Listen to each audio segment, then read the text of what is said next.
সঙ্গীত reality show দিয়ে গানের জগতে আসলেও অসাধারণ গায়কির কারণে শ্রোতাদের কাছে দারুণ সমাদৃত জিনিয়া জাফরিন লুইপা স্টেজ কিংবা টিভি শোতে নিয়মিত গান গেয়ে যাচ্ছেন।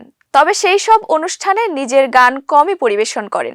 দীর্ঘ বিরতির পর গত ১৬ই নভেম্বর এই শিল্পী নিজের ইউটিউব চ্যানেলে প্রকাশ করেছেন নতুন মৌলিক গান। চুরি ছামছাম শিরোনামের গানটি লিখেছেন সিফাত আব্দুল্লাহ আবির, সুর করেছেন তানভীর। গানের মনোমুগ্ধকর মিউজিক ভিডিওটিও শ্রোতা দর্শকের মধ্যে ব্যাপক সাড়া ফেলেছে। গানটির ভিডিও এরই মধ্যে ৪২ লাখেরও বেশি দর্শক দেখেছেন। গানটির মিউজিক ভিডিও নির্মাণ করেছেন রাকিব আহমেদ।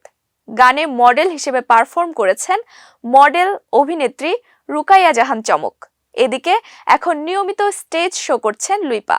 এছাড়া RTV লিটল স্টার আগামীর কণ্ঠস্বর শিরোনামের একটি সঙ্গীত রিয়েলিটি শোয়ের বিচারকের দায়িত্ব পালন করছেন তিনি।